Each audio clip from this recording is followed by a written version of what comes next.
rogamos nos excusen las personalidades invitadas, pero frente a los importantes currículum que presenta cada uno de ustedes, nos hemos visto obligados a sintetizarlos en forma totalmente arbitraria, en homenaje a la brevedad, sin menoscabo alguno de vuestros destacadísimos méritos científicos y profesionales.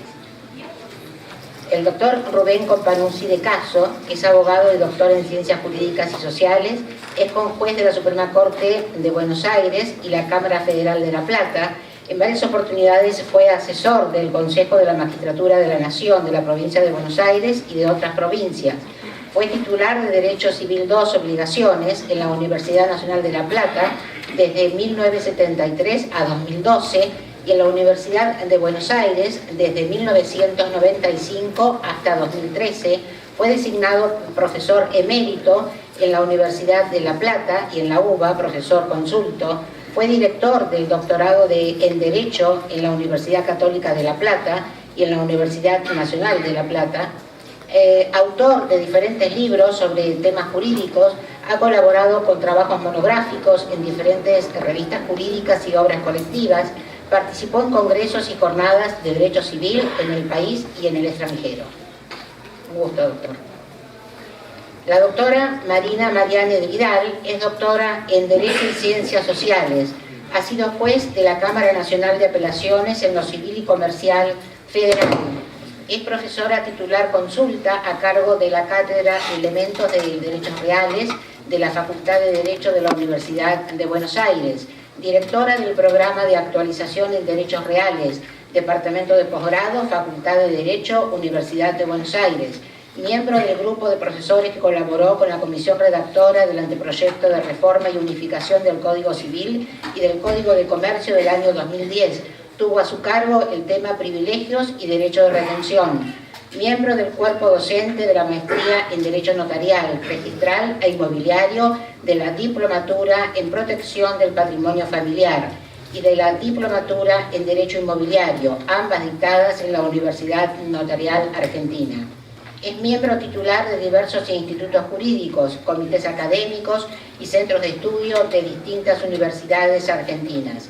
Ha sido profesora titular de Derechos Reales en la Facultad de Derecho de las Universidades de Belgrano, de El Salvador, del Museo Social Argentino, del Derecho Privado Profundizado, en el doctorado de la Facultad de Derecho y Ciencias Sociales de la Universidad de La Plata y de Derecho Privado en la Facultad de Ciencias Económicas de la Universidad de Buenos Aires.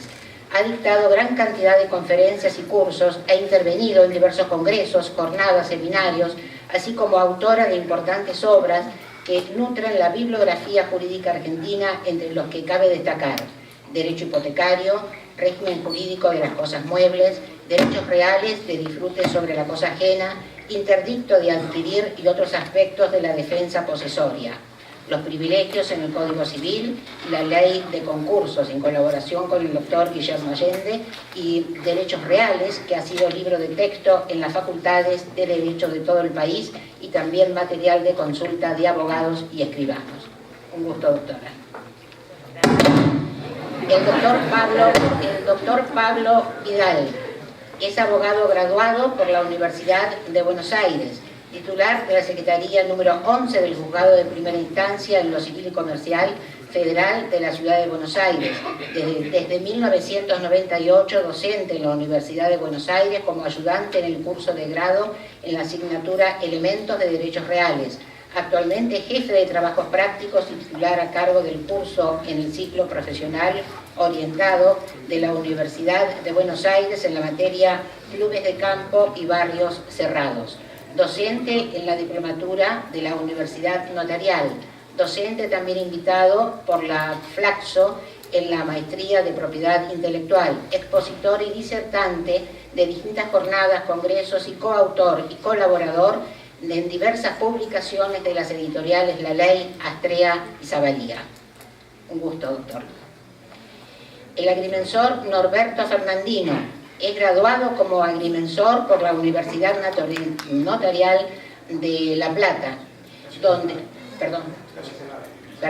de la Universidad Nacional de La Plata, donde se desempeñó como ayudante diplomado de la Cátedra Topografía Aplicada. Entre las principales actividades profesionales cumplidas se destacan haber actuado como agrimensor, jefe de la apertura, medición lineal y nivelación de la traza de gasoducto centro-oeste, agrimensor, jefe de la comisión de relevamiento del proyecto Autopista Buenos Aires-Mar del Plata. También se desempeñó como director provincial de Catastro Territorial de la provincia de Buenos Aires entre 1992 y 1995. Ha sido concejal en la ciudad de Chascomús, donde fue electo también como intendente municipal del año 1995 al año 1999.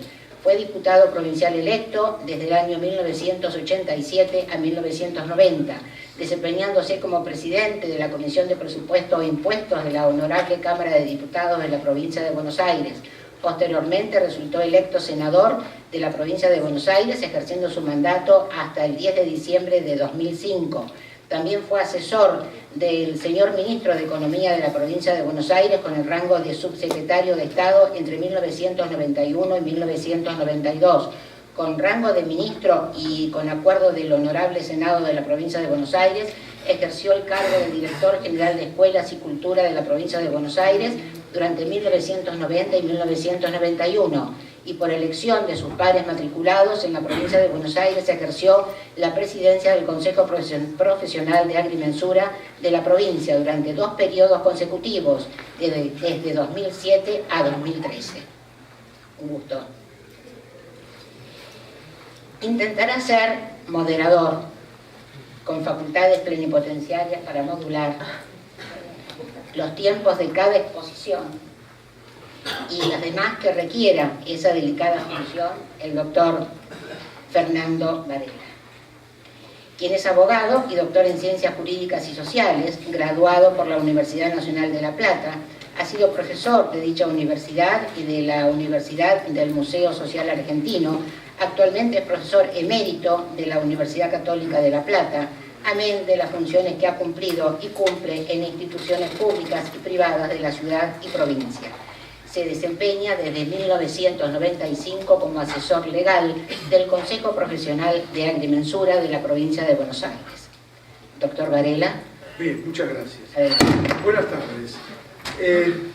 Yo tengo que manifestar además que me siento muy honrado y regocijado intelectualmente de poder estar en esta mesa, aunque sea así en una función puramente marginal, acompañando a tan importante grupo de personalidades y expertos en la materia desde el punto de vista del derecho, desde el punto de vista de la agrimensura. La tarea mía, es cierto, lo decía la doctora, es bastante delicada porque voy a tratar de imponerles a ustedes con toda falta de respeto que no superen los 20-25 minutos. A tal efecto me han munido de esta campanilla que debe sonar cuando estemos alrededor de los 20 minutos para decirle que nos queda poco más de 20 minutos para que concluya su exposición. En la provincia de Buenos Aires hay un poco más de 6 millones de parcelas, lo cual nos está significando la importancia que tiene para este Estado provincial la cuestión del uso del suelo y su reglamentación. El impacto que produce el Código Civil y Comercial, porque como decía Churchill, los hechos son tercos, el Código está vigente con todos los reparos que cada uno de nosotros ciertamente tiene en distintos aspectos y con distintas visiones. Genera también una visión o una revisión de algunos conceptos, y básicamente hay uno en particular que ya viene siendo bastante antiguo, que es el de la parcela, ya que hablamos de 6 millones de parcelas. El simple crecimiento demográfico, la obra de la naturaleza, y ahora la vigencia de nuevos derechos y nuevos derechos reales, según este código, modifican seguramente el concepto propio de la parcela, que curiosamente está definido en la ley de catastro de la provincia, definido también siguiendo sus aguas en la ley nacional de catastro, pero que ya amerita, por ejemplo, enfrentándolo con la visión del derecho español. Me remito para ello a la ley de uso del suelo número 8 del año 7 del Reino de España y su decreto reglamentario, una necesidad de aclarar un poco estos conceptos que están ciertamente superados de alguna manera. La legislación provincial y la nacional habla de la parcela como la rasante. Sin embargo, el Código, particularmente en el artículo 2115, introduce los conceptos más modernos de rasante, subsuelo y vuelo para integrantes de la parcela. Y, si ustedes me permiten, con unas gotas de humor negro, justamente el nuevo derecho real referido a cementerios privados, y en particular al derecho al sepulcro, justamente pone el acento no tanto en la rasante ni en el vuelo, sino en el subsuelo. Es decir, acá hay una cantidad de cosas incluso mucho más trascendentes e importantes desde el punto de vista social y económico, que seguramente va a ser necesario revisar a la luz de lo que está vigente y lo que habrá que revisar para acomodar a esta nueva ley común. Bueno, sin más preámbulos y sin más vueltas, permítanme entonces que le ceda en principio la palabra a la única dama que integra este panel, a la doctora Vidal, cuya intervención lleva por título El derecho real de superficie y el uso del suelo. Doctora. Muchas gracias.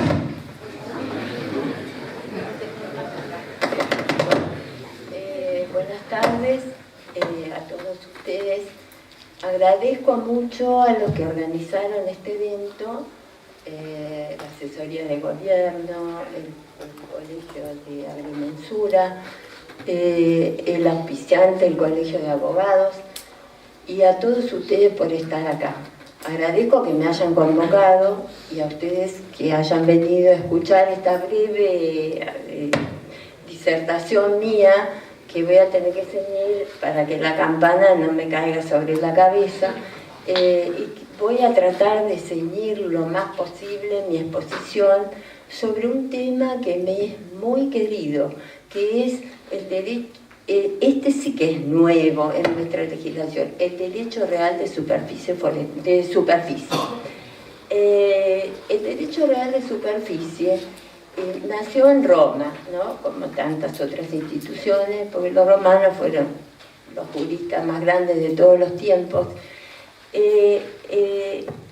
Y ahí nació, fíjense, como una forma de explotar los inmuebles del Estado romano que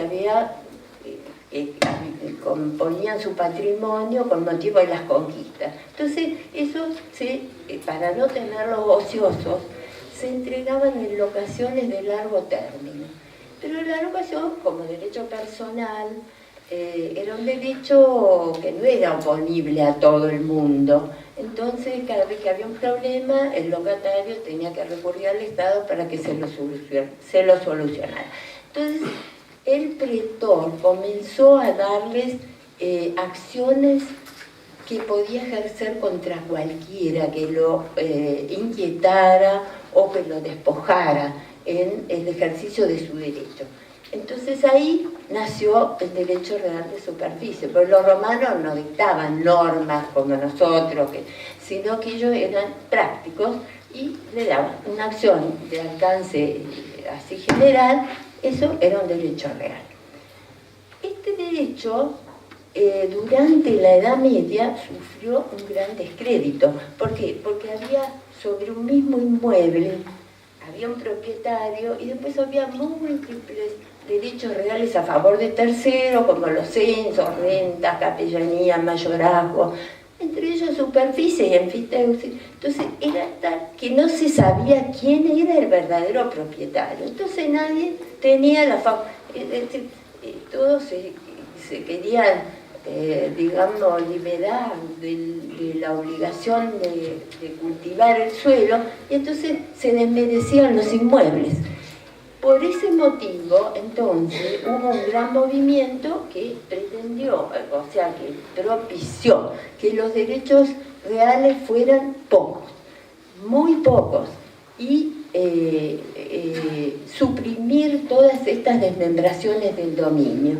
Por eso es que Vélez, que vivía y redactó su código en esa época de descrédito, él en la nota, en 2502, dice: no regulamos el derecho de superficie en la enfiteusis porque en nuestras normas no pueden tener lugar. Es decir, él lo suprimió, porque él también venía de la época en que había existido la enfiteusis rivadaviana, que era una idea muy buena para producir los inmuebles del Estado, pero que bueno, en su implementación falló en el control, falló porque existía la obligación de explotar y sin embargo no se explotaba y nadie controlaba, y entonces las tierras dadas en enfiteusis quedan por largo tiempo, porque estos derechos son en su naturaleza por largo tiempo, resulta que, bueno, servían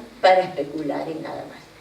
Entonces, por un mal control, la enfiteusis de Rivadavia cayó en descrédito y uno de los que ya le dio, digamos, el mazazo final fue justamente Vélez Sarsfield. Entonces, no tuvimos este derecho. Sin embargo, en Europa, devastada por las guerras, comenzó a renacer este derecho, porque este derecho de superficie es un derecho, es lo que se llama una propiedad coparticipativa, una figura coparticipativa, donde hay el dueño de un inmueble y alguien que lo puede explotar, pero que de repente no puede adquirir el inmueble porque este es muy caro. Es decir, coparticipativa, ¿por qué? Porque hay un dueño del inmueble que no quiere o no lo puede explotar, y hay otro que quiere explotar, pero que no le alcanza para comprar el inmueble porque las tierras son de un gran valor. Entonces, aunando estas dos estas dos situaciones, se llega al derecho de superficie. En Europa difundido, existe en el Japón, en Portugal, está como derecho perpetuo, no lo tenemos acá en la mayoría de los países, es un derecho por largo tiempo, como en Suiza, aquí es por 100 años. Es decir, es un derecho en el cual se busca que los inmuebles produzcan, es decir, no puede haber inmuebles ociosos, tampoco capitales ociosos. Entonces se busca como una especie de amalgama, y entonces hay quien es el titular de la tierra, quien concede este derecho de superficie, que ahora voy a decir lo que es, porque si no estoy hablando como así en el vacío, y entonces se llega a que se exploten tanto el inmueble como el capital. ¿Qué es el derecho de superficie? Estuvo acá, por cierto, que ya desde el año 85 proyectos que lo querían incorporar, y en el proyecto del 98, que sirvió de inspiración al código que hoy nos rige, viviendo en el Código Italiano de 1942, Código Unificado, estableció el derecho de superficie forestal. En el año 2001, en diciembre, cuando estábamos sumergidos en toda esa vorágine económica, apareció una ley 25.509, derecho de superficie forestal. ¿Para qué era? Era para especies para especies maderables. Esa tuvo bastante poca aplicación, tuvo una mala prensa, porque estaba enganchada con planes del gobierno para la explotación de bosques cultivados. Bueno, cuestión que yo no vi nunca un contrato de superficie forestal.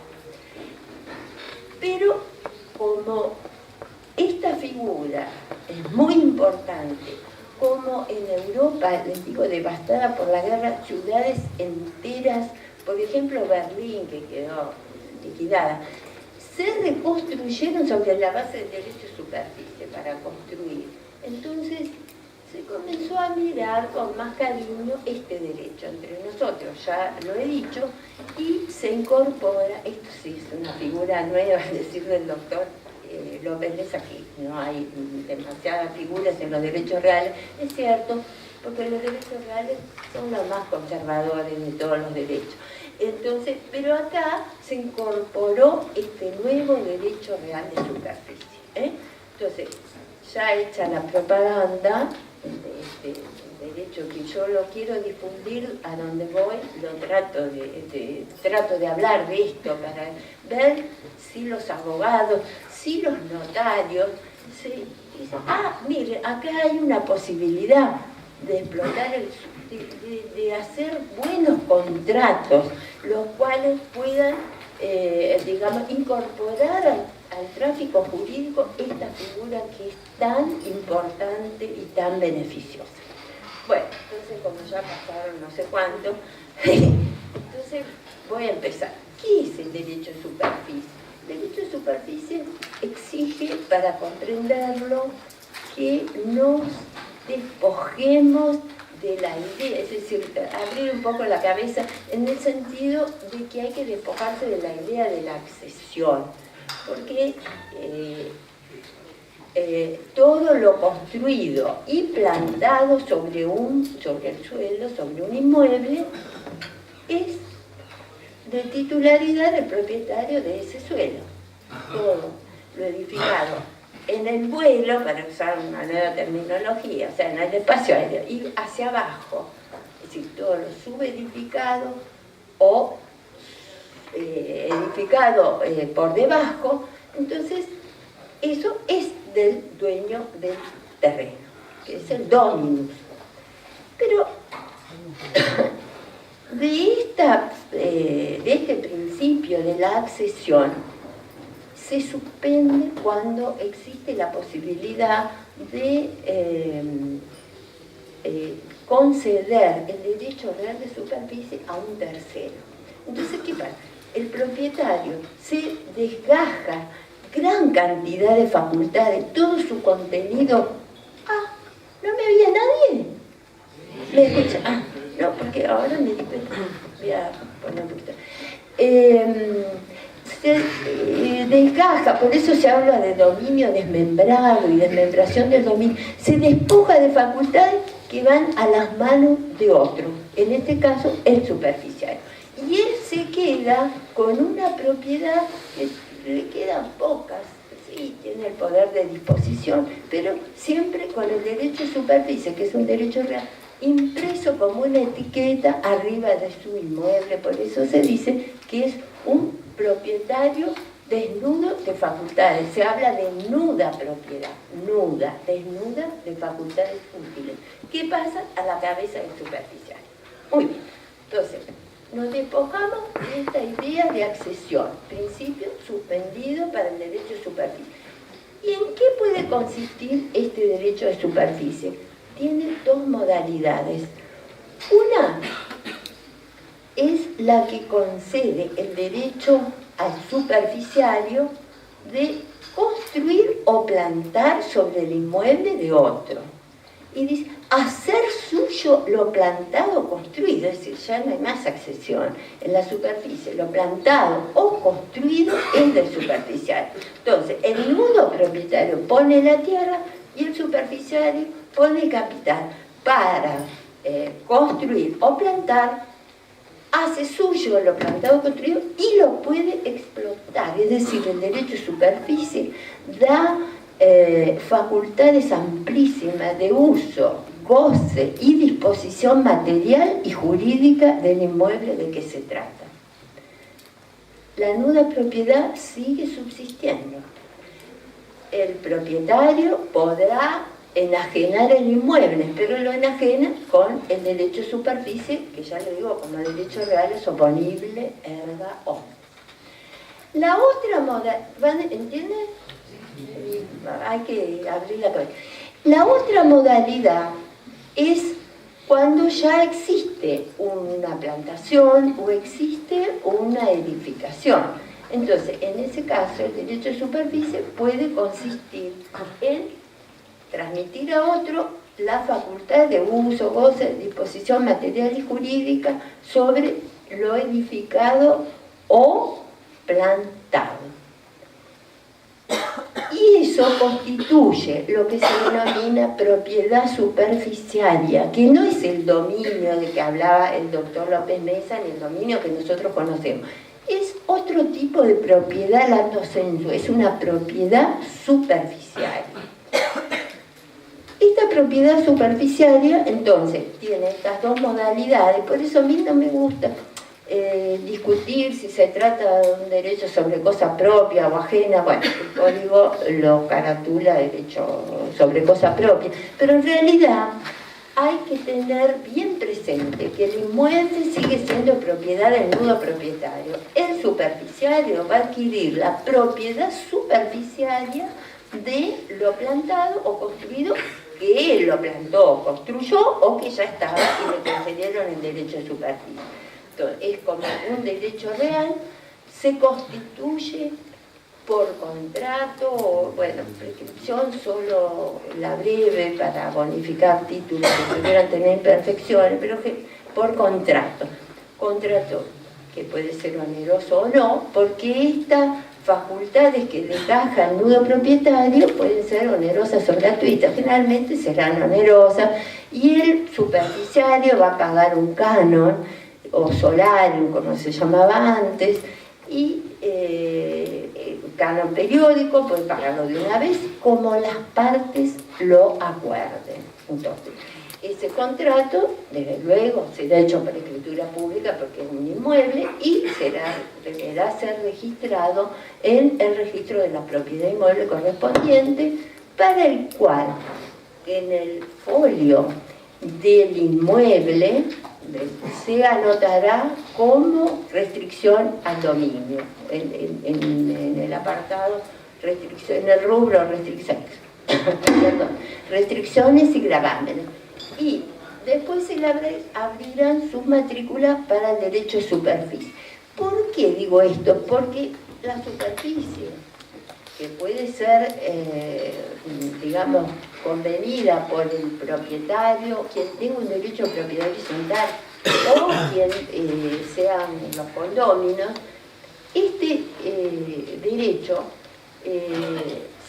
se va a estructurar en ese contrato, ¿no?, que puede recaer. No quería referir a esto y se me fue un poco el pensamiento. Puede ser varias personas titulares de la misma superficie o en un mismo inmueble coexistir, en el caso de que sean varios que puedan ser titulares del derecho de superficie, entonces será co-superficie, como puede ser co-usufructo, co-uso, etc. En cambio, en un mismo inmueble pueden coexistir diferentes superficies. Pueden coexistir una superficie y un usufructo o un uso, es decir, es un derecho que permite múltiples aplicaciones. Y acá entran ustedes los agrimensores, porque puede recaer tanto sobre todo el inmueble como sobre parte de un inmueble. Y en ese caso, cuando recae sobre parte del inmueble el derecho de superficie, es necesario un plano. Mucho se ha discutido acerca de si basta croquis o es necesario plano confeccionado por un profesional competente.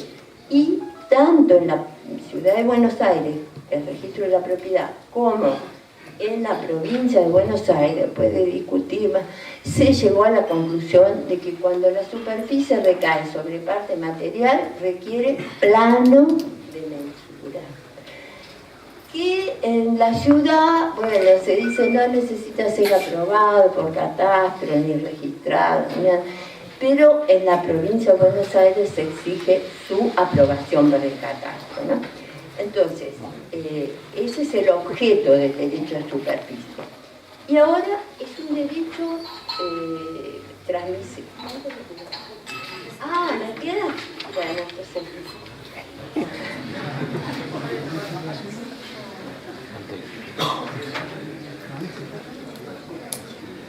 Yo daría estas clases así, pero largas, ¿no? Y con intervención de ustedes, porque así esto es como que... siento impresionada. Bueno, a ver si me acuerdo de todo. Las modalidades, entonces ya lo he dicho, el objeto de dicho, quiénes lo pueden constituir, también lo he dicho, un montón de cosas. El emplazamiento también, ya he dicho todo parte, puede recaer según las partes lo acuerden, solamente sobre la porción de terreno indispensable para la construcción o plantación, o sobre todo el terreno, o sobre más de lo necesario para la edificación o plantación. Bueno, esto ya está. El objeto, este derecho no es perpetuo. Entre nosotros no se admite la disociación del dominio directo, que se llama, es decir, de la nuda propiedad, y del dominio útil, es decir, todos aquellos derechos de disfrute sobre esta cosa ajena, sobre el inmueble ajeno, que sean perpetuos, ¿no? Esto ahí pesa la tradición de Vélez Arfield. No puede haber esta dicotomía. Por eso la superficie está regulada en el código, si bien es un derecho de largo plazo, no es perpetuo. Los plazos son, cuando se trata de edificaciones, 70 años, y cuando se trata de plantaciones, 50 años. Prorrogables, dice el código, y así. Prorrogable, ¿qué quiere decir? Que puedo prorrogarlo in eternum, como piensan algunos, y otros pensamos que no, es prorrogable, pero siempre que se mantenga dentro de los plazos, porque si no podría, con esto de la prórroga, hacerse perpetuo, lo cual no está admitido, como ya lo ven. Bueno, entonces ahora, ya planteado todo este tema, vamos a ver las facultades que otorga.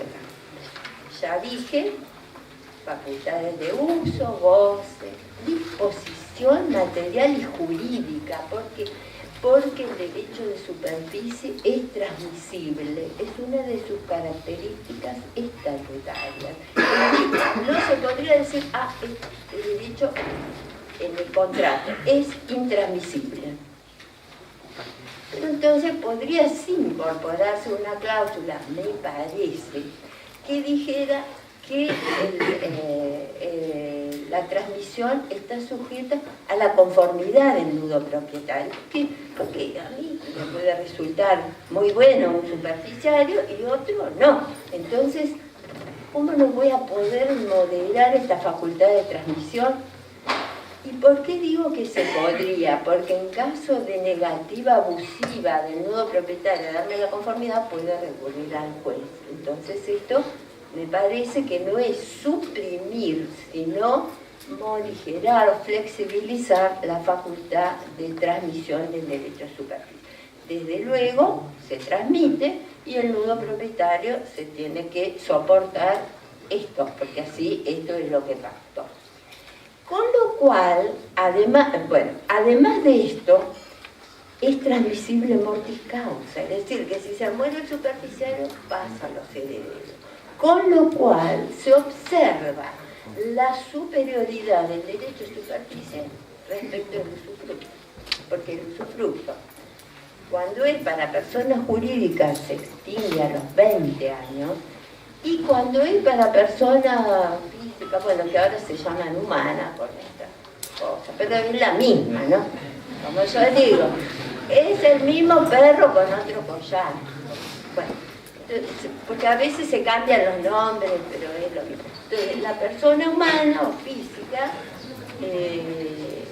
en el usufructo se extingue con la muerte. En cambio, este no, se transmite a los herederos. Entonces, da una facultad muy amplia y además es transmisible a los herederos. Y ahora vienen las dos facultades que yo veo más importantes, o más raras, sí, que nos llaman la atención, que tiene el superficiario, con su propiedad superficial. Su derecho real nace en el momento de la Constitución.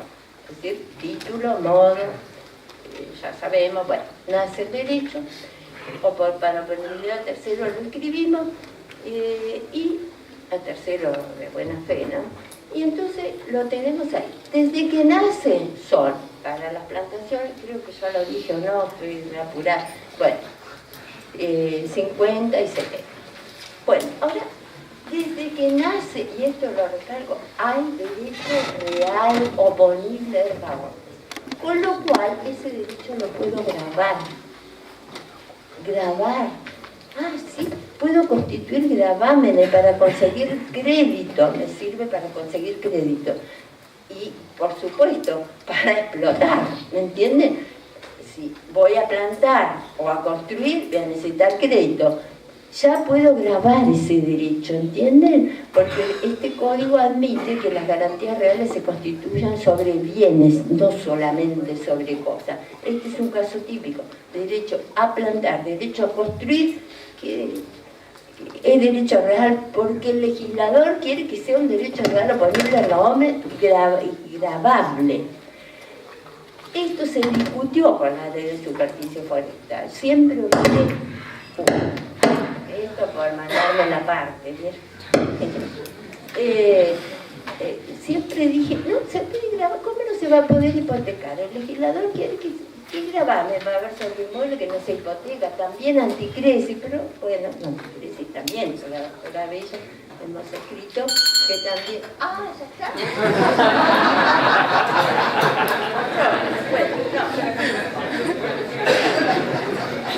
Bueno, entonces grabar. Y grabar puede grabarlo, entonces cuando más necesita el crédito, que es cuando va a construir o plantar, o después también. Y como es un derecho transmisible, el acreedor puede embargar y ejecutar. Entonces va a parar a manos de otro el derecho de superficie. Pero ojo, esto me la va a decir. Puede constituir derechos reales. Entre ellos, el derecho de propiedad horizontal. Pero eso me lo va a dejar, ¿no? Sí, por favor. Eso, bueno. No, me va a dejar el tiempo para que lo explique porque es un poco complicado. Puede constituir todo tipo de derechos reales y personales, porque es amplísima la facultad de jurídica. Pero esos están sujetos como la cenicienta, a las 12 de la noche se acaba. Es decir, todos los derechos que el superficiario hubiera constituido, reales, personales, se extinguen con la extinción de la superficie. Cuando se extingue la superficie, ahora último hablo de la propiedad horizontal. Cuando se extingue, todo lo construido plantado pasa a ser de titularidad del dominio, renace la accesión. Entonces él se hace propietario de todo. ¿Tendrá que indemnizar? Sí, dice la ley, salvo pacto contrario. Es decir que, atención, los abogados y escribanos que redacten el contrato, a ver si van a prever la indemnización o no. Pueden prever que no sea indemnizable. Yo creo que por ahí va a ser una cláusula de estilo, en fin, no sé. No quiero. Y además, ¿cómo se llama?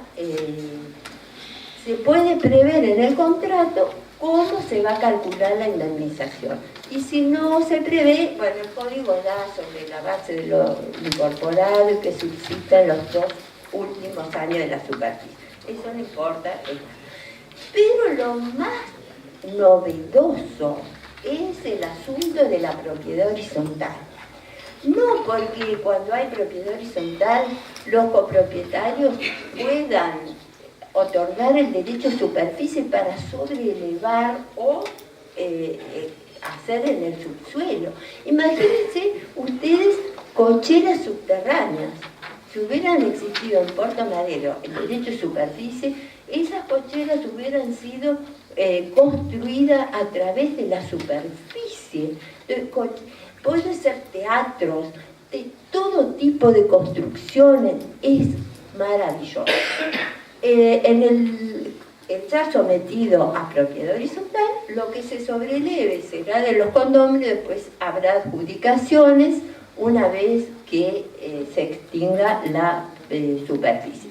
Pero ahora quiero decir, ya me voy antes que... el asunto de que el superficiario es, y la superficie es para construir, porque puede ser construir o plantar, o construir y plantar. Entonces, si constituyen, supongamos, para construir, lo construido lo puede someter a propiedad horizontal. Se puede construir un edificio con las características físicas necesarias, de unidades funcionales, en fin, que no me voy a detener acá, y someterlo a propiedad horizontal y disponer de las unidades funcionales. El superficiario, que no es dueño del inmueble, ¿se dan cuenta? Entonces, siempre, ¿entienden esto? Las unidades, el superficial, ven, bueno.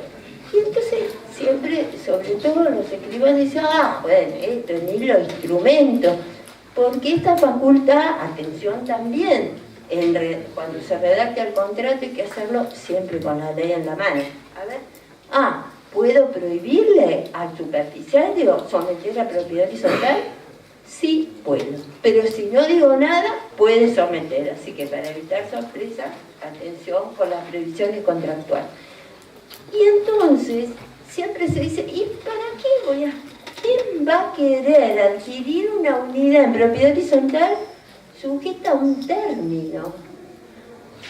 Bueno, supongamos un diplomático que viene acá por unos años y se compra un departamento de esto, de la super... Va a ser más barato que si compra con es decir, una propiedad horizontal común, porque ahí va a estar computado el valor del terreno, y acá no se va a computar. Entonces por ahí a él no le importa que dentro de 70 años se extinga el derecho a propiedad horizontal que a él le concedió el superficiario, ¿no? Y en otros múltiples, supongamos que alguien quiera tener una unidad porque viene a estudiar temporariamente al país, en fin, uno no sabe la posibilidad, si no se conoce la figura y las posibilidades que brinda, tampoco se la va a poner en práctica nunca. Entonces, yo ya con esto termino, porque había un montón de cosas más para decir, pero bueno, me preocupé hoy de tratar de difundir esta figura para que los abogados, los escribanos, los administradores, todo el mundo tenga noticia de que este derecho está incorporado a la constelación de derechos reales y lo pongan en práctica porque es buenísimo. Bueno, muchas gracias.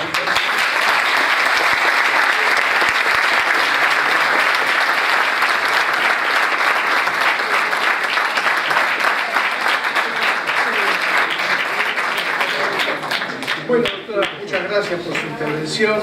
Creo que la doctora justamente ha puesto el foco en el tema del concepto ahora tridimensional de la parcela y de las consecuencias que para la labor específica legal del agrimensor esto puede llegar a tener en la medida en que las normas se vayan adecuando correctamente. Le solicitamos ahora hacer uso de la palabra al doctor Companucci de Caso, que se va a referir al tema de conjuntos inmobiliarios y lo escuchamos después con mucho gusto.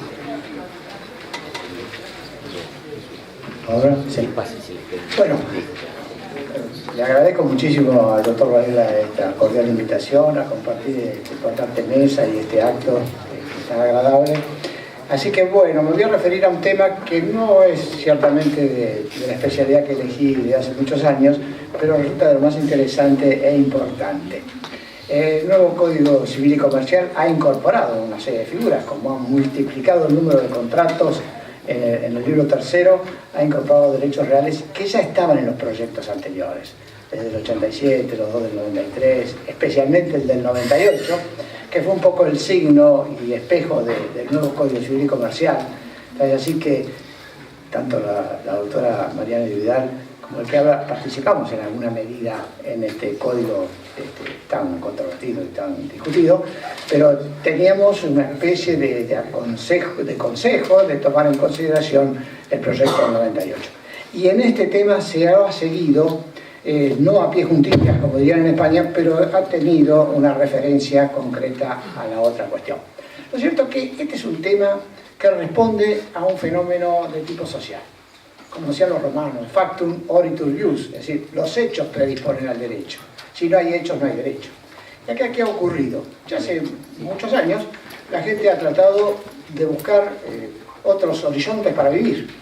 Las aglomeraciones urbanas se han colmado, algunos les molestan, el problema ambiental, etcétera, etcétera, y buscó para algunos lo que era una mejor calidad de vida, para otros tener lugares de esparcimiento, para otros disfrutar de la naturaleza, poder tener un entretenimiento mayor, y así aparecen los famosos country clubs de los norteamericanos, y que se refleja entre nosotros en los countries, clubes, parques industriales incluso, entrenamientos náuticos, es decir, parques de todo tipo y barrios cerrados, que es lo que se conoce entre nosotros. En los últimos años, y especialmente en la provincia de Buenos Aires, tiene una multiplicación excepcional. Yo soy homus apartamentus. O sea, no me gusta vivir en lugares tan abiertos, donde hay mucho verde, mucho lindo, pero hay mucho mosquito y todas esas cosas. Pero reconozco que esto ha recibido un beneplácito casi general y muchísima gente disfruta, ya sea en forma permanente o temporaria, de esta habitación compartida en espacios grandes, muy vinculados a la naturaleza, otros para poder disfrutar del deporte o de entretenimientos, principalmente aquellos también que tienen vocación por la náutica. Hay muchos lugares donde se puede practicar esta clase de deportes, y bueno, tienen esa atracción. Entonces el derecho no podía quedar ajeno, porque es cierto que esto hace 30 o 40 años que comienza, pero cada vez hay un incremento mayor. Y me comentaban que no solo en la provincia de Buenos Aires, en la provincia de Córdoba, en la provincia de Mendoza, en el Chaco, es decir, hay una multiplicación de este fenómeno. Bueno, y eso es lo que la ley llama conjuntos inmobiliarios. Lo cierto es que aquí el código, como lo decía el doctor López Mesa, merecería algún coscorrón, como decían antes, a que le hacían a los chicos. Estos conjuntos inmobiliarios aparecen en la enumeración que hace el Código de los Derechos Reales como un derecho real. Otro derecho real es el tiempo compartido y otro derecho real son los cementerios privados, además de todos los derechos reales que ustedes conocen, incluso el derecho de superficie al que hacía referencia la doctora. Ahora bien, ahí aparecen como distintos derechos reales. Ahora bien, en el título sexto, artículo 2073 y siguiente, aparecen englobados en el mismo título, como conjuntos inmobiliarios, los conjuntos inmobiliarios propiamente dichos, más los cementerios privados, más el tiempo compartido. Es decir, que por un lado se los identifica como derechos reales con cierta independencia, y por otro lado aparecen agrupados en los conjuntos inmobiliarios. Claro, es medio perplejo, como decía Valdejo García. Es decir, me dicen que soy heredero, pero me han rechazado la vocación hereditaria. Es decir, no coincide todo esto. ¿Qué es lo que se ha querido hacer? Bueno, todos en la vida nos equivocamos. Y aquí me parece que hay un error. Es que ninguno de estos es un derecho real. El derecho real es el derecho real de dominio, con sus limitaciones y demás. Y estos son supuestos de objetos de un derecho real. Quizá ahí estaba la clave de la cuestión. Estos términos que a veces son muy técnicos y muy de juristas abocados a los libros y alejados a veces de los pasillos de tribunales y las realidades sociales. Pero es cierto, aquí lo que se ha tenido en cuenta es el objeto del derecho real, no el derecho real en sí mismo. Todos sabemos que el derecho real es la relación jurídica directa entre sujeto y objeto, persona-cosa, o persona y derecho, como ahora, mientras que los derechos personales son, en esa relatividad de que se refería López Mesa, el sujeto-sujeto, unos relativos, los otros absolutos, con las limitaciones del caso. En este supuesto me parece que se ha cometido un pequeño error. De todos modos, quienes se ocuparon específicamente del tema, dice, y son conjuntos inmobiliarios en general, y estos son los conjuntos inmobiliarios limitados o propiamente dichos o estrictamente considerados. Bueno, está bien. Pero lo cierto es que, repito, el fenómeno está agrupado. La regulación está bien, le podríamos poner 6 puntos, 7 puntos, es correcta. ¿A qué se refiere?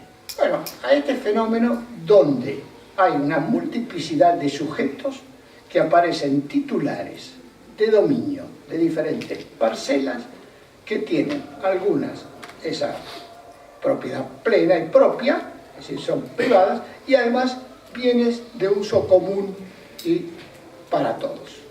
¿Qué exige la ley? Algo que pone énfasis en lo primordial. Lo primero, el cercamiento. Miren qué paradójica, un detalle, en definitiva, digamos, cercamiento. Pero lo exige la ley expresamente. ¿Por qué? Quiere establecer cuál es el límite de este conjunto inmobiliario. ¿Hasta dónde llega ese acercamiento? Que después lo podrán realizar materialmente como mejor les plazca, ¿no es cierto? Si quieren poner un muro al estilo de Berlín, lo pondrán, y si no pondrán plantas o lo que fuera. Pero lo cierto es que exige un acercamiento. Y además exige algo, que haya más de un sujeto titular. Porque si hay uno solo no puede haber conjunto inmobiliario. Se exige pluralidad de sujetos. Y además exige que haya lugares privados o privativos y lugares comunes, con una característica muy trascendente, muy importante: la inescindibilidad jurídica material entre unos y otros. No hay independencia. Si nosotros adquirimos, como decía el doctor, una parcela, también adquirimos el derecho al uso y goce del resto de los bienes comunes. Pero lo que no podemos es disponer de la parcela sin tener en cuenta el bien común, y tampoco disponer del derecho que tenemos sobre los bienes comunes. Son indescindibles, fenómenos que se dan en este supuesto. Tiene un parentesco muy cercano con la propiedad horizontal, que, como decía Molinario, que fue mi profesor de Derechos Reales, decía, más que horizontal es vertical. Y dice, lo que se adquiere en estos casos es un cubo de aire. Molinario no era muy proclive a este tipo de derechos. O Lafayette, cuando decía, la propiedad horizontal entre nosotros se llena de pleitos. El techo mío es el piso del otro. Dice, esto llena los tribunales, mejor que no. Lafayette en los años 30, Molinario en los 60.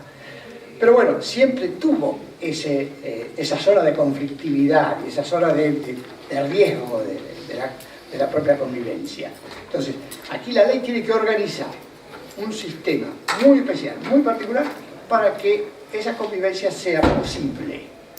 Por eso exige un reglamento. Es el estatuto de esta futura convivencia. Y además un órgano que determine el cumplimiento del reglamento. Miren qué cantidad de caracteres que nos está poniendo. Dice, y además que el que vive en las parcelas privadas tenga acceso, dice la ley, directo o indirecto. Bueno, puede haber dicho acceso y basta, pero es cierto que dice acceso a vías comunes. Ya veré, lo había pensado con el derecho de superficie, cuando una propiedad quedaba encerrada entre distintos bienes, que aquel que estaba encerrado podía solicitar ese derecho para poder acceder a la vía pública. Bueno, aquí es una exigencia de la ley. Es decir, no se podría no tener ese acceso directo o indirecto. De los 3 casos que vemos, es decir, el uso privativo o propio o pleno dominio, se da una característica muy particular: que el dueño de la parcela es dueño del terreno. El dueño del departamento no es dueño del terreno. Tengámoslo en cuenta. Yo, repito, siempre viví en departamento. Y sé bien que no soy dueño del terreno de ninguna manera. Pero el dueño de la parcela aquí es dueño del terreno. Y tiene facultades, tanto materiales como jurídicas, con respecto a su parcela propia. En cuanto tendrá limitaciones. Sabemos que en este tipo de country, clubes cerrados, clubes de campo, barrios cerrados, hay limitaciones de construcción, por estilo, por forma, por una serie de limitaciones que hay que respetar. Porque aquel que adquiere la parcela, no solo adquiere la parcela, adquiere también todos los derechos que tiene con esa percepción, pero también suma todas las obligaciones que se le indican en el reglamento. Los autores en general se han expedido diciendo, sería mejor transcribir en la escritura cuáles son estos deberes.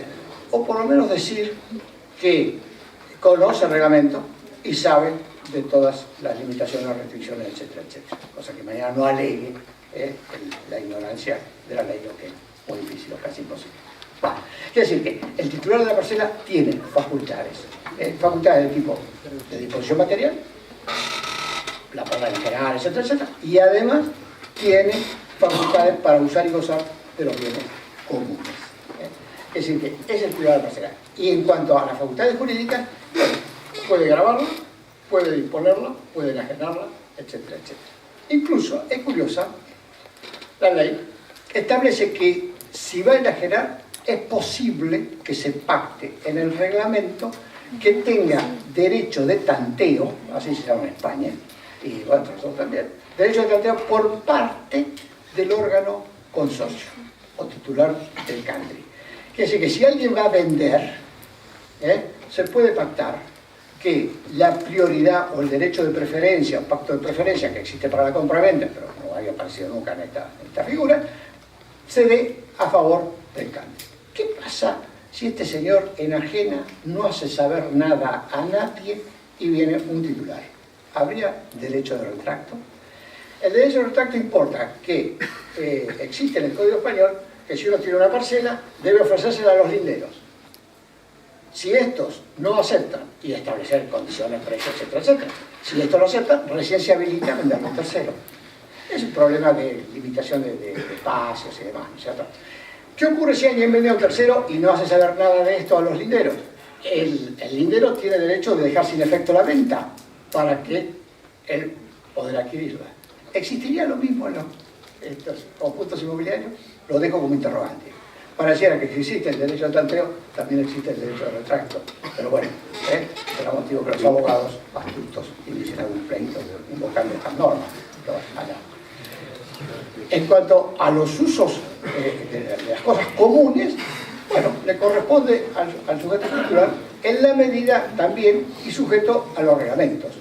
Porque si de los 100 propietarios varones a todos se les ocurre jugar al fútbol el domingo a la mañana, seguramente no van a entrar en las 2 o 3 canchas que haya, que suman 22 personas y no más que ella. Así que tendrá que ajustar sus reglamentos, establecer condiciones y demás. Incluso se indica que en alguno de estos habrá que también pagar algo adicional y demás, pero eso no nos interesa. Pero algo curioso con respecto al uso, siempre sujeto a las reglamentaciones. ¿Podría hacerlo algún invitado o algún tercero que no sea propietario utilizar estos lugares de esparcimiento, de diversión o deportivos? Bueno, la ley lo prevé. Dice sí, es posible. Si son invitados del sujeto titular de una de las parcelas, bueno, tendrán que someterse también al reglamento y a veces pagar o no pagar. Es una cuestión reglamentaria, digamos. No interesa. Y los terceros, dice, bueno, puede ser que haya terceros, puede ser que haya terceros que paguen y no sean propietarios y utilicen los bienes. Esto es perfectamente posible. Pero si son invitados o presentados por uno de los cotitulares de parcelas, él no puede ejercer ese derecho. Hay una especie de exclusión. No se puede sumar. Es decir, lo suspenden. Si se va a venir mi amigo a jugar al tenis, al golf o al fútbol, yo lo puedo. Quedo, como esas sanciones que aplica el fútbol argentino, queda 2 o 3 fechas sin poder participar. Es decir, eso es lo que establece la ley. Es curioso, pero resulta bastante interesante. El titular de la parcela tiene todos los derechos de un titular dominial, con las limitaciones, repito, que las normas establecen. Puede grabarla, puede disponer de ella, por la aclaración que hicimos, y además, repito, puede realizar todos los actos de cualquier titular dominial, de acciones reales, etc. Es decir, que ese es el panorama. Yo voy a tratar de ser breve, para que no me golpee la campana que tiene el doctor Varela. Acá hay un tema bastante interesante. El código nuevo, en el artículo 2075, establece en el segundo párrafo que los nuevos conjuntos inmobiliarios se van a regir por la propiedad horizontal. Precisamente dice. Quiere decir que la normativa sobre la propiedad horizontal debe recaer en los nuevos conjuntos inmobiliarios. Hasta ahí, bueno, no sé si está bien o mal, pero... así está. Va a tener algunas dificultades, principalmente cuando se trata de conjuntos inmobiliarios numerosos. Hay que pensar que en Highland, me decía un abogado, hay casi 100.000 personas. En Hindú, 15 o 20.000. En Nordelta, no sé, es 4 ciudades de La Plata, debe ser Nordelta. Así que no sé si se podrá organizar. Pienso en una asamblea del consorcio, va a ser como la quiebra del hogar obrero que se hizo en la cancha del River Plate porque no cabían los acreedores en ninguna parte. Así que la asamblea del consorcio de ese tipo, donde concurra cada uno de los titulares de parcela, no sé dónde lo van a poner. Pero bueno, lo cierto es que la ley ha previsto esta situación. Habrá que elegir representantes o alguna elección de tipo indirecta para poder conciliar esta situación. Pero lo cierto es que eso es lo que dice el nuevo código. Pero el problema mayor es el otro párrafo que sigue, que impone a los conjuntos inmobiliarios ya vigentes y constituidos bajo otros regímenes, cuando estén hechos bajo la idea de derechos personales, casos de sociedades, etcétera, etcétera, o bien de derechos personales y reales, deben adecuarse al régimen de la propiedad horizontal. Quiere decir que acá tenemos que analizar 3 cuestiones. Primero, quedan excluidos de esta adecuación aquellos conjuntos que están bajo el sistema de la propiedad horizontal, desde ya.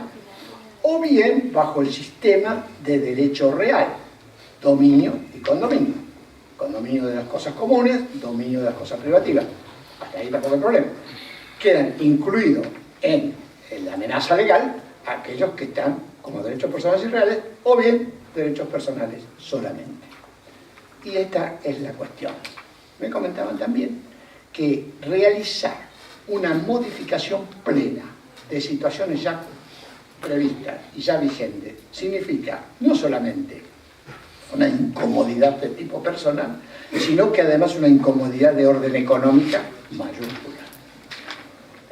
Esa es una de las cuestiones. Ahora bien, por otro lado, la ley no establece ni sanción ni término. La ley no dice que deben adecuarse en tal tiempo, ni tampoco dice que si no se adecuan puede pasar tal o cual cosa. Nada indica. Así que ahí se plantea la cuestión. ¿Cómo responden los autores a este tema? Yo traté de sintetizar un poco. De 3 formas. 2, como siempre, extremas. La postura extrema, rígida, literal, legal, es mínima. La doctora Puerta de Chacón y algún otro autor, pero son muy pocos. O sea, hay que adecuar todos los conjuntos inmobiliarios.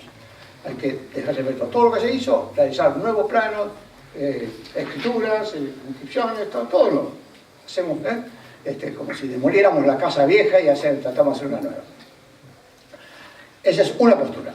La otra postura que asuma, yo digo, mayoría en la doctrina de los autores, todavía sobre esto los conflictos recién pareciera que han empezado, una especie de inicio, digamos, que se anota reciente. La otra postura dice, no, esto no encaja en un sistema racional ni coincide con el resto de la normativa. Primero, si consideramos que se está en presencia de derechos consolidados, afecta al artículo 7 del mismo código, donde la ley no puede ser retroactiva para alterar derechos ya consolidados y con cierta garantía de orden constitucional. Muchos han dicho, me incluyo en ellos, que aquí el artículo 17 de la Constitución Nacional está protegiendo el derecho de propiedad y no puede ser que a alguien que había adquirido un bien de acuerdo a una normativa, o por lo menos reglamentaciones administrativas, locales y demás, intenten cambiarle toda la situación. Pareciera que choca con garantías de tipo constitucional. Y una postura intermedia, que exige Flavio Dubois, interesante para tener en consideración para pensar, dice, bueno, adecuar no es modificar, adecuar es adaptar. Si uno se atiene al significado, al meaning del vocablo hispano adecuar, es acomodar, es tratar de acomodar esta situación a la nueva legalidad. Y entonces decían, ¿qué dice Fabio Dubois? Habría que ver, tratar de ver si se pueden realizar asambleas al estilo de la propiedad horizontal, si se puede establecer la unidad de voto por cada parcela, sí, porque sabemos que en esto, cuando ha habido sociedades, el emprendedor reserva votos preferenciales, 5 votos y demás, y entonces después domina el manejo del consorcio. Pero bueno, dice, adaptar en ese sentido, sin alterar la situación ya consolidada, ya concretada. Así que bueno, esas son, era todo, estuve bien en el tiempo,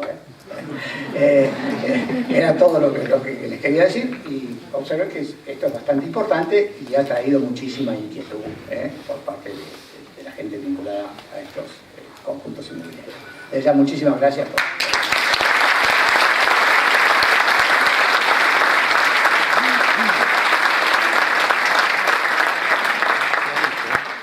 Vale hacer una aclaración. En las carpetas que están disponibles en cada una de las butacas hay un formulario que se puede utilizar para realizar alguna pregunta a alguno de los expositores sobre alguno de los temas que se han venido abordando durante la jornada. El licenciado Brescia va a estar a disposición de ustedes para recoger los formularios que hubiera lugar de llenar y acercarlos a la mesa, así los podemos transmitir a los expositores a quienes vaya dirigida la consulta. Y yendo de lo general a lo particular, tengo el gusto ahora de solicitarle al doctor Pablo Vidal que haga uso de la palabra para referirse a los clubes de campo, cerramientos y vías de circulación. Doctor, muchas gracias. Bueno, muchas gracias. Me han asignado este micrófono porque este tenía problemas, así que espero no tener problemas con este micrófono. Agradezco antes que nada al Consejo de Agrimensores por poder participar en esta jornada, que es un honor estar en esta mesa. Agradecer a la Asesoría General de Gobierno, en especial a mi amigo el doctor Marcelo López Mesa, y obviamente al anfitrión, que es el Colegio de Abogados de La Plata. Un lindo edificio y además muy cálida recepción, con lo cual esto habla de tanta gente que hay, a la que también hay que agradecer, porque evidentemente es muy lindo esto que estén acá para escucharnos y nosotros poder dedicar nuestro tiempo, que es lo que más importante uno puede dar. Tengo varias tareas. La primera de ellas es tratar de evitar la campana de Damocles, porque ya a esta altura... la segunda de ellas es tratar de no superponerme en los temas con relación a los clubes de campo, y en este acotamiento del tema quería siempre hacer una reflexión, y además de entretenerlos a ustedes para que no se aburran con este tema tan técnico, quiero que les haga una reflexión siempre como mis alumnos cuando piensan en los clubes de campo. Les digo, cierren los ojos, imaginen y díganme qué ven. Muchos de ellos responden, uy, áreas verdes, tranquilidad. Lo que primero vemos es que los chicos están jugando en la calle. O sea, esto es un sinfín de felicidad, parece el paraíso, y después vienen los clubes de campo. Pero aquí que les hago abrir los ojos, algunos no porque siguen durmiendo, pero los que consiguieron abrir los ojos, les empiezo a explicar la cantidad de problemas que hay. Problemas que en realidad la práctica nos va llevando, y que con mucho esfuerzo a lo largo de los años, con la legislación que hemos tenido, pobre pero rica para los buenos operadores y buenos intérpretes de la ley, ha servido para que las cosas funcionen como funcionan. De hecho, anterior a la ley de ordenamiento territorial, que es la 8912, allá por el año 77, ya teníamos la ley de propiedad horizontal, que más o menos, un poquito, la ley de propiedad horizontal es la que mejor se adaptó al sistema de los clubes de campo, pero con dos salvedades muy importantes que tienen que ver con lo que es el terreno que es común en la propiedad horizontal a todos los copropietarios, cosa que en los clubes de campo no era, y con algo, digamos, que tiene que ver con el objeto del derecho real de propiedad horizontal, que es que siempre tenía que ser un inmueble edificado,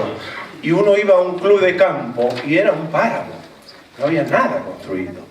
Sin embargo, ahora el código, con esta salvedad de remitirlo de alguna forma a la propiedad horizontal, y que cuando se configura o se conforma pasa a ser una propiedad horizontal especial, tenemos una suerte de solución sui generis. Yo siempre digo que cuando aparece una norma que refleja un dato que en la práctica o en los hechos se viene dando, no hace más que decir, bueno, en lo político hay que sacar una norma porque la gente necesita las normas, por lo menos tratar de unirlas. El código no ha logrado hacer mucho, como dijo el doctor López Mesa, pero no me quiero enemistar con el código, es lo que hay. Entonces sí propongo algo muy interesante que dijo el doctor López Mesa, que es este estímulo al trabajo. Hay que no preocuparse y sí ocuparse. Entonces hay que tratar de que las normas no funcionen, hay que tratar de que lo que hay, tratar de hacerlo útil. Con esta anécdota que arranco, y así no se me escapa el tiempo, específicamente esta remisión que hacen los clubes de campo a la propiedad horizontal propone algo en cuanto al cerramiento y a las vías de circulación internas, algo muy particular, que es que el código no se ocupó de esto. Y esto es bueno y es malo, ¿no? Bueno, porque yo creo que de alguna forma las leyes que teníamos, que son la 8912, su decreto reglamentario 9404, una ley muy interesante del año 80 entre una y otra, que es la 9553 de la provincia de Buenos Aires. 9553, ¿está bien? Sí, 9533, siempre me la confundo, perdón. La tengo anotada, 9533, del 23 de mayo de 1980. Es mi madre, así que la dejo que me corrija, está muy bien. Que permite, es un decreto de ley que permite la venta de las calles. Sí, es saber lo que dice. Es mi madre, así que puede corregir. ¿Qué significa esto? Que la única exigencia que propone la ley de ordenamiento territorial, o sea, la 8912, con relación a la cesión de las calles perimetrales, es en su artículo, en un artículo donde dice que en el momento que se permite el cerramiento de los clubes de campo a nivel administrativo, tienen que cederse las calles perimetrales por una franja perimetral de 7 metros y medio, pero que esta franja perimetral en realidad puede quedar en uso al club de campo mientras no se exija, o la comuna no exija, la apertura o la necesidad de abrirla. Mucho ha evolucionado la práctica por sobre las normas, y esto significa que el derecho ambiental ha tenido ahora una incidencia bastante interesante, y que en algunos aspectos uno ve que la tierra, en la forma de planificarla, uno ve en la provincia que cada vez hay más clubes de campo, barrios cerrados, y están unos pegados a otros. Quien antes tenía que ir desde el norte al sur por una calle, aunque no estuviera pavimentada, ahora quizás tiene que dar una vuelta increíble, que no solo propone cuestiones ambientales, sino también de salubridad, seguridad. O sea, andar a altas horas de la noche, en vez de hacer 3 cuadras o 4, tiene que hacer 24 kilómetros, no es lo mismo.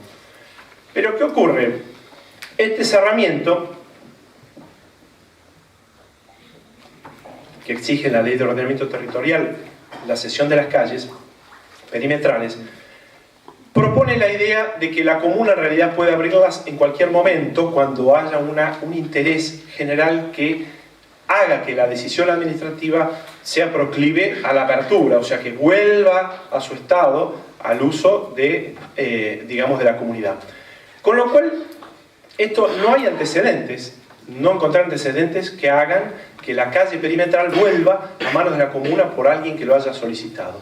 Y a veces hay que contrastar un poco, a ver quién es el que lo solicita, cuál es el interés, y si está comprometido el interés general de toda la comunidad, o sea, del municipio, lo que fuera, y el interés particular de la gente que quiere ir de un lugar a otro va a ser 3 cuadras, o que digamos, una empresa de colectivos quiera transitar por ahí porque sepa que hay mucha cantidad de gente que puede subirse a él. Lo cierto es que la ley de ordenamiento territorial propone esta cesión de la franja perimetral. Y hay algo muy importante que aparece en cuanto a los actos administrativos que hacen al cerramiento de los clubes de campo. siempre hay un antes y un después de las normas. La 8912 también sufre estas consecuencias. Hay un antes de la 8912 y un después de la 8912. Y ocurre lo siguiente, que en la 8912, y para no perderme, vemos que arranca en el artículo 64, pero el 65 propone que es el patrocinador, o sea, el encargado de hacer o ocuparse, como dice acá, asumir la responsabilidad de realizar o de efectuar el tratamiento de las vías de circulación y acceso. Esto es algo muy importante porque toca varios puntos. El primero de ellos, la disponibilidad que tiene el derecho real de dominio conforme a su propietario, que tiene esta limitación que obviamente desde el punto de vista urbanístico va a exigirle a la persona o desarrollista que de alguna forma trate las vías de circulación interna. ¿Y qué es esto de tratar? Bueno, prestar los servicios, que la gente pueda ir del house principal a la salida, que tenga un buen acceso a la vía pública, que esté pavimentado, en fin. Una serie de características propias que hacen que las fachadas, por ejemplo, de los clubes de campo también tienen que ver, el paisajismo y demás, y también el derecho ambiental, y que esto el desarrollista o el desarrollador, el patrocinador, no pueden dejar de ver. De manera que el tratamiento de las calles internas en principio está pensado para que el desarrollador o desarrollista en particular pueda hacer con las vías de circulación interna o diagramarlas, planificarlas. Esto es muy importante para los agrimensores que, en palabras más, palabras menos, les interesa o quieren saber algo muy importante que se relaciona con la propiedad y saber los límites de la propiedad.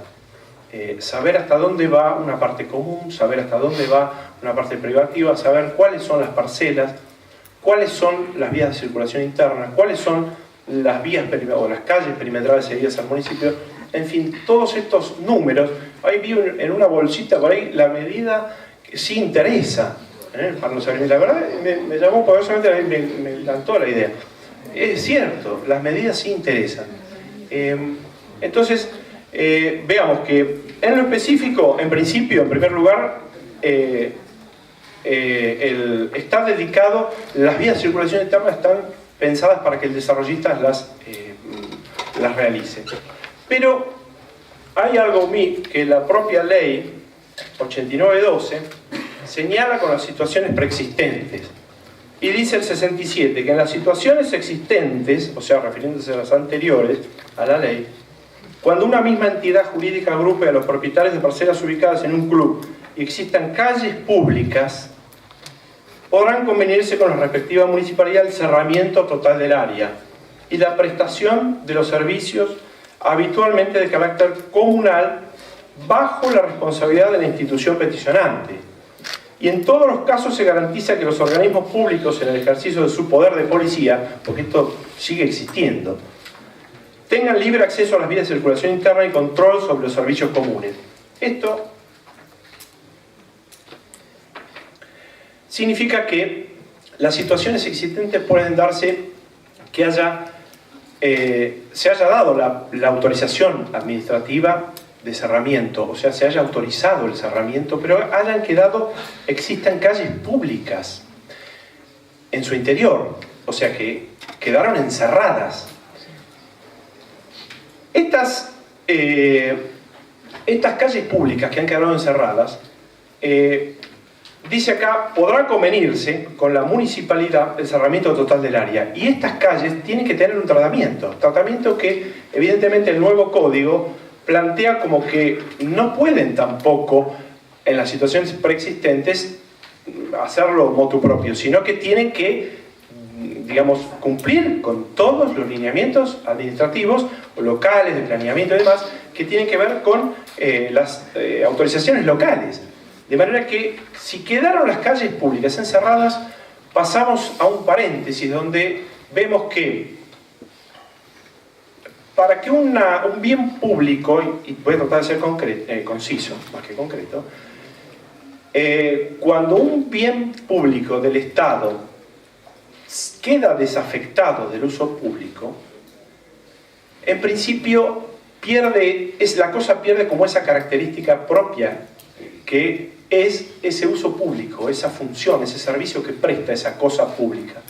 Y puede, en esas circunstancias, pasar a manos privadas del Estado. Entonces, ese bien público pasa a ser un bien privado del Estado.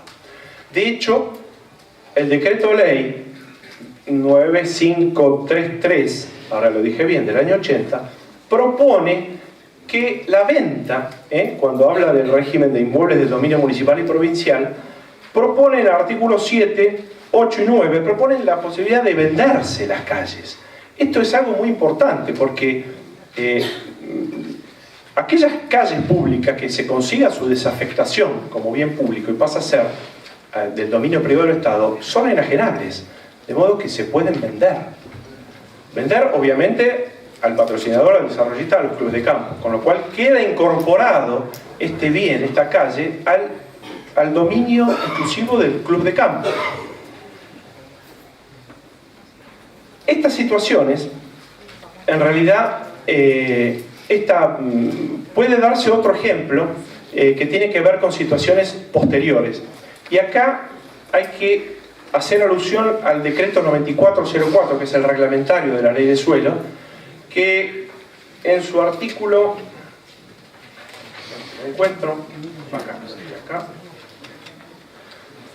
en su artículo 3, miren lo que dice. Dice que las previsiones del artículo 67, o sea, las que mencionamos antes, la ley de ordenamiento territorial, dice, serán también aplicables a los clubes de campo creados con posterioridad a la vigencia de la norma. Esto parece un poco como esta extensión al dominio sobre las situaciones posteriores, pareciera que es como inconstitucional, porque en realidad propone algo que la propia ley de ordenamiento territorial no prevé. Entonces, la ley de ordenamiento territorial señala que en las situaciones existentes, o sea, en las anteriores, se puede convenir, pero esta extensión no aparece visible con las posteriores a la 8912. Entonces, ¿qué ocurre?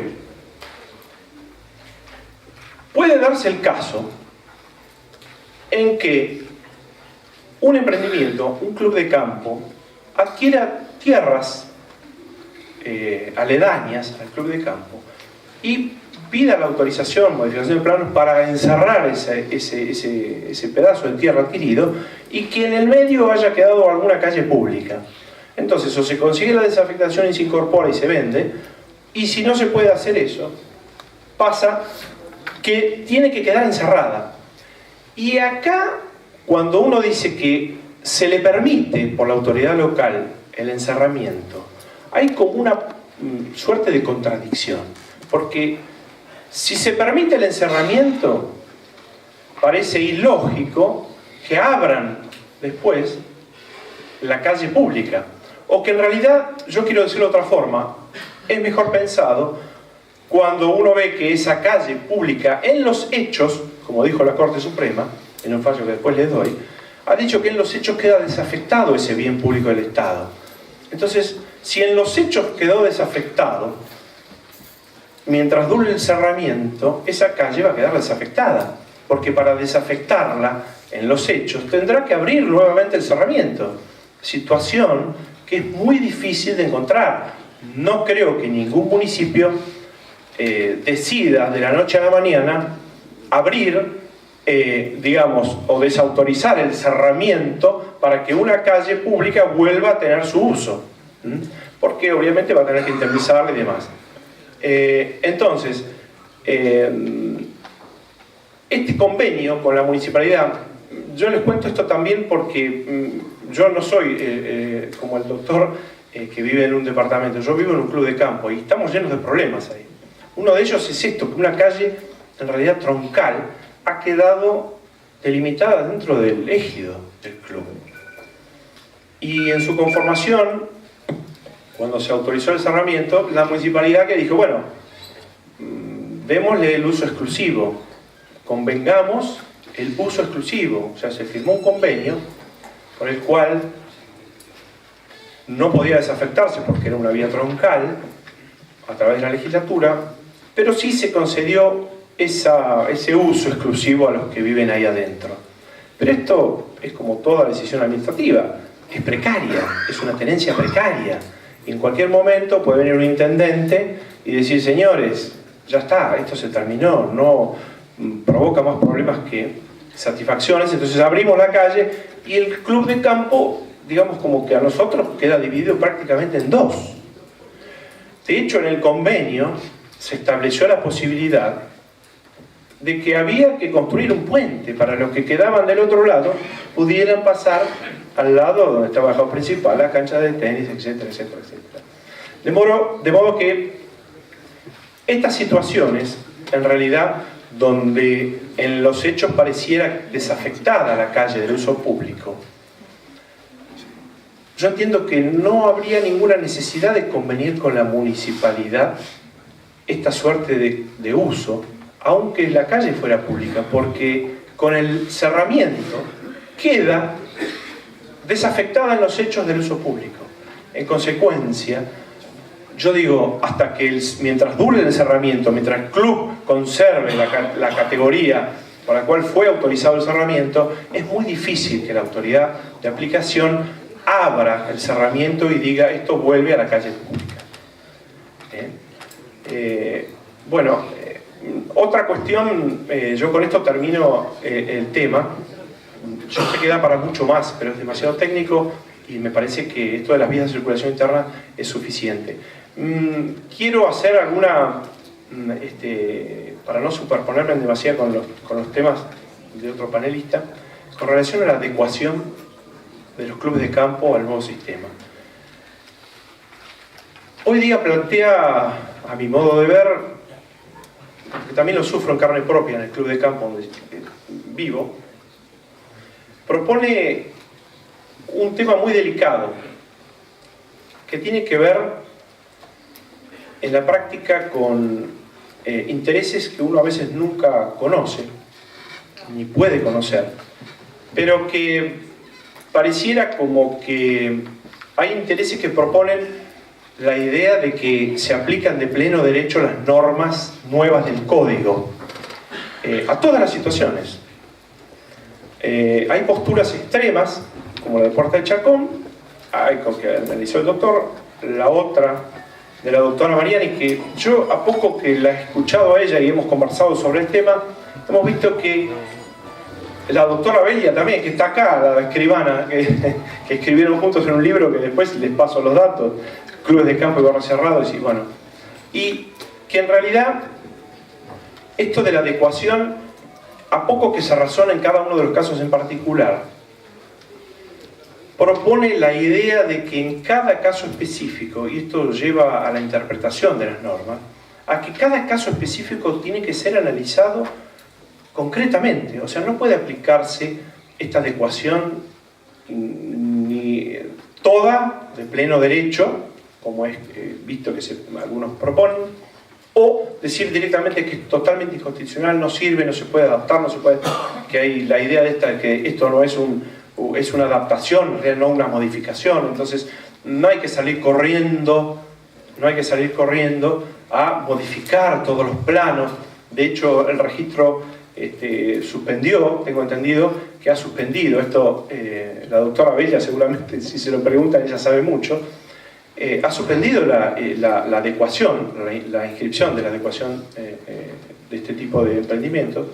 Claro, es como de imposible cumplimiento, pero a poco que uno razona las normas de adecuación, uno ve que en algún aspecto hay algo interesante, que es aquellas normas que el club de campo vaya necesitando incorporar, llámese expensa, el régimen de expensas, régimen de asambleas, que puede ser útil, porque el régimen de asambleas ahora en la propiedad horizontal ha incorporado algo que yo creo que es un castigo para los que no van. Y si son clubes de campo de tamaña cantidad de gente como Nordelta, me parece que de alguna forma aquellos que no van, no es que se los castiga, sino que se les da la posibilidad ahora por el régimen de asambleas en la propiedad horizontal de que puedan de alguna forma indicar, impugnar cuando les son notificados dentro de los 15 días, presentar la impugnación relacionada con la decisión que se adoptó aún sin las mayorías. Con lo cual el ausente ahora tiene la posibilidad de votar. Es decir, si impugna, será por el no a la decisión que se adoptó sin quórum, sin mayoría.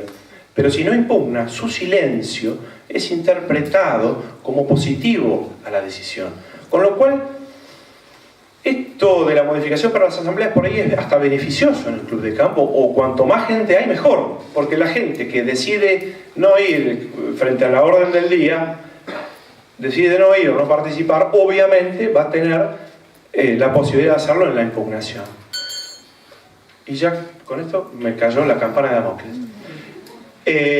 Con lo cual, nada, bueno, quiero concluir que la adecuación es una situación particular que hay que tener en cuenta. No se puede hacer a la sanfazón. Hay que derogarlo, dice mi madre.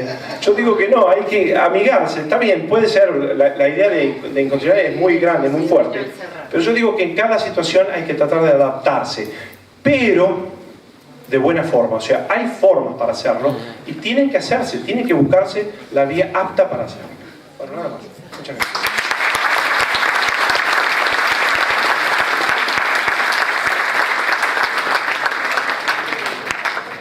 De exposiciones, y antes de pasar obviamente a tantas preguntas que han llegado, le vamos a ceder el uso de la tribuna al profesor Roberto Fernández. Buenas noches. Nada más apropiado que lo que acaba de decir Fernando. Le damos la voz para expresarse en la tribuna. Porque en realidad, si ustedes escucharon algo de lo que se dijo de mi currículum, yo no tengo ningún mérito para estar sentado acá disertando sobre derecho o sobre la técnica del derecho, en fin, todo lo que tiene que ver con esta ciencia. Soy un hombre, como lo definió el asesor legal de la agrimensura, pero aparte de eso, pero no ser tan rígido que se aburran, he dedicado buena parte de mi vida a otra actividad que la actividad política. Cuando me invitaron a sentarme en esta mesa, yo dije, mira, yo no puedo decir nada frente a juristas que conocen esto, que han estudiado el nuevo código. Es poco lo que puedo decir. Y seguimos hablando, que se me dice, vos tenés que decir eso. Y lo que yo decía en ese momento es que en la provincia de Buenos Aires, que ha sido en la mayoría de las cosas que hacen la configuración de la sociedad desde el punto de vista legal, pionera en todo el país, tal y así que hay leyes que han sido tomadas para la nación con un modelo de leyes de la provincia de Buenos Aires, en este momento, desde que se puso en práctica el 1 de agosto del 2015 el nuevo Código Civil y Comercial de la República Argentina, en este momento la provincia está sufriendo, no quiero decir inseguridad jurídica porque esto es demasiado fuerte, se lo toma demasiados, siempre para el lado de que no corresponde. Digo, estamos sufriendo un caso en lo que es a la aplicación de la propiedad horizontal, de la figura de la propiedad horizontal, ciertamente complicada. Todo lo que como reglamentación jurisdiccional, como reglamentación de la provincia de Buenos Aires, estaba basado en la 13.512, al derogarse esta ley, automáticamente se derogan, así pienso, se derogan todas las leyes, todos los decretos, resoluciones, disposiciones que se hicieron en función de esa ley. Este hecho genera incertidumbre en una actividad económica muy fuerte en la provincia de Buenos Aires. Recién lo decían quienes me precedieron en el uso de la palabra, la envergadura del negocio inmobiliario en la provincia de Buenos Aires no es poco. Es uno de los elementos más importantes de la economía de esta provincia. Y no darle a esa actividad, ¿no es cierto?, un marco legal firme, conciso, sencillo, no vamos a inventar nada, digamos. Alguien decía que primero los hechos y después el derecho. Hemos transitado mucho desde el 48 hasta ahora esta ley de propiedad horizontal, mucho desde que se reglamentó en la provincia de Buenos Aires en el año 63, y más o menos todos los que participamos en esta actividad, desde el punto de vista profesional, desde el punto de vista de la inversión, desde el punto de vista del desarrollo, tenemos una idea clara, o por lo menos compartida en su núcleo, de lo que debería ser una nueva reglamentación para la provincia de Buenos Aires. Y eso vine a decir. Yo no tengo autoridad para hablar del Código Civil y Comercial, si es bueno, si es perfectible, seguro, porque todo es perfectible, sobre todo con el paso del tiempo. Y creo que la ley de propiedad horizontal merecía también una adecuación, porque venía del 48, han pasado 70 años y han pasado muchas cosas, y nosotros en la provincia le hemos estirado, ¿no es cierto?, la interpretación hasta tener una norma que funcionaba, que no tenía oposición, que permitía las transacciones, que nos daba la seguridad al que compraba y al que vendía, en fin, todo un armado legal que hoy no tenemos. El 1 de agosto del 2015, algunos dicen no pasa nada, sí, no, por supuesto, todos nos levantamos, nos bañamos, nos lavamos los dientes, desayunamos, salimos a trabajar. No pasó más que eso. Las cosas empiezan a pasar ahora, donde empieza a haber dificultades, digamos, en lo que es el desarrollo del negocio inmobiliario. Y se empieza a frenar lentamente por falta de los instrumentos administrativos que la hagan viable este tráfico inmobiliario. En ese momento se pidió asesoramiento y dijo, la Asesoría General del Gobierno en ese momento dijo, se podría continuar dado la inmediatez, eso lo dijo en julio, porque se lo requirieron en julio de 2015, y se dieron varios pasos más hasta que la autoridad de aplicación, de acuerdo a la ley de 1707 y todas sus modificatorias de lo que era la ley de propiedad horizontal, ¿no es cierto?, que es primero la Dirección Provincial de Catastro, ahora ARBA, hizo una resolución normativa, ¿no es cierto?, muy sencilla. Simplemente dijo que ponía en vigencia de nuevo el decreto 2489 que había sido derogado, hasta tanto se diera esta deuda que tenemos, no el gobierno, que tenemos todos los que estamos involucrados en esto, ¿no es cierto?, de llevar adelante una norma o varias normas, ¿no es cierto?, eso después se discutirá. En nuestro consejo hay ya más o menos una discusión y alguna síntesis de esto, pero por supuesto es nuestra, es particular, y por ende tiene que ser sometido al análisis y a la discusión de otros colegios profesionales, de los desarrolladores y también, obviamente, del Poder Ejecutivo y después de las cámaras, si corresponde una ley, si nos ponemos de acuerdo que es una ley o tiene que ser un decreto, pero bueno, de quien hoy detenta el gobierno en la provincia de Buenos Aires. Digo, es muy grave, como todos seguimos levantándonos toda la mañana, al igual que el 1 de agosto del 2015, y las cosas se siguen desarrollando, es muy grave esta situación.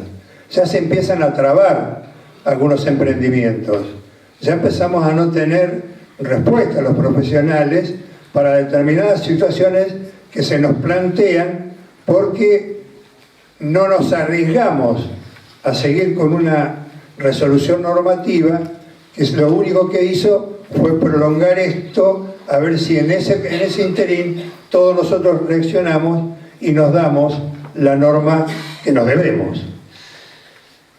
Por eso, esta es una opinión. Cuando acepté venir dije, puedo decir lo que opino. Siempre lo hago. No me lo negaron. Esto es lo que yo quiero opinar sobre el nuevo Código civil y comercial. En la provincia de Buenos Aires estamos hoy, ¿no es cierto?, teniendo consecuencias no deseadas, pero lógicas, cuando un código nuevo se pone en vigencia. Y lo que no estamos reaccionando somos nosotros ante esa carencia. Me alegro muchísimo que tanto entre los que hablaron, pusieron, en primer lugar el asesor general de gobierno, esté sentado en esta tribuna, como dijo recién Fernando, pero también haya autoridades colegiales, haya autoridades de otros organismos que tienen que ver con el derecho y también gente que le interesa esta situación de la ley de uso del suelo, que también ha sido bastante modificada o derogada muchos de sus alcances por este nuevo código. Y que tendremos que rever, tendremos que mirar si esto realmente la revisión o la anulación de algunas normas favorece o debemos volver con un nuevo basamento, con una nueva forma de ver estos derechos nuevos que aparecen, a generar una norma que permita que el tráfico inmobiliario en la provincia de Buenos Aires no se frene más de lo que ya se frenó. Nada más, muchísimas gracias, les agradezco.